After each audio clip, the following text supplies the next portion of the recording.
To introduce our next inductee, please welcome drummer and bandleader, Max Weinberg. I am delighted to present our next inductee to the New Jersey Hall of Fame for 2014, Mr. Dizzy Gillespie. Now, even if you're not a musician, even if you're not a fan of jazz music, even if you can't sing a note, odds are you could pick Dizzy Gillespie out of a crowd. One of the most recognizable figures in the world of music, with his puffed out cheeks seemingly ready to burst, his bent horn thrust upward at an impossible angle, his horn-rimmed glasses, goatee, and rakish beret, and his ever-increasingly progressive musical orientation. Dizzy Gillespie was truly a stylish, worldwide ambassador of the arts.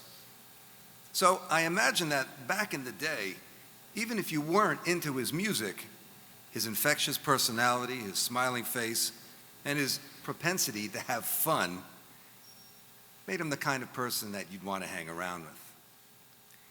Now, if you are into jazz, then your appreciation for Dizzy Gillespie would have no bounds. As a founding father of modern jazz in the 1940s, he, along with friends and colleagues such as Charlie Parker, Max Roach, and Miles Davis, ushered in the new sound, wild, unpredictable, simultaneously harmonic and dissonant, and with a new rhythmic orientation. Bebop, as it was called, this modern jazz was something unique. And as Washington Post writer Matt Shudell wrote, I quote, "You might think of him as a jovial Santa Claus of jazz, but Gillespie was a pioneer who helped raise jazz from bar and ballroom entertainment to high art. No question about it. And when you talk about the birth of bebop, the modern sound, the legends that wrote the book went by a single name: Train, Bird, Miles, Max, and Monk, and Dizzy.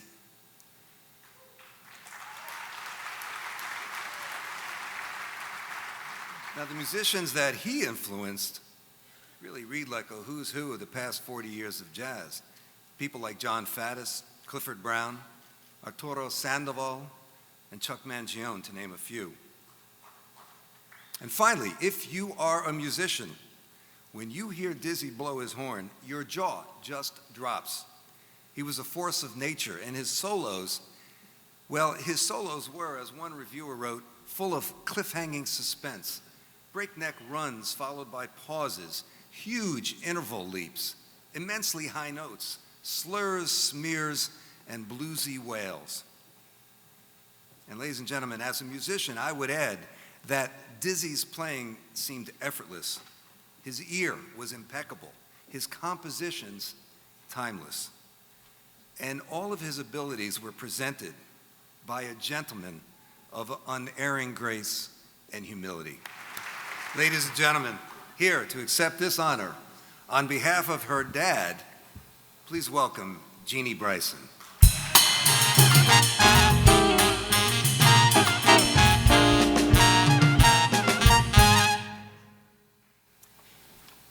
Hey there, New Jersey. My name is Jeannie Bryson, and this is Raji Burks Bryson, and we are the daughter and granddaughter of John Burks Dizzy Gillespie. My son and I, along with our cousins in Chiraw, are honored to accept this award on behalf of my father.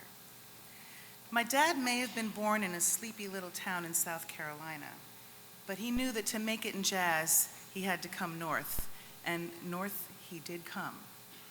He chose New Jersey as his second home, and as he said it, he never looked back. My father was a brilliant innovator. He and Charlie Parker invented bebop. And if that wasn't enough, he and Chano Pozo brought African rhythms to jazz for the first time. He traveled abroad in the 50s as a jazz ambassador, bringing goodwill to every corner of the world. But it was not only his musical brilliance that made him special.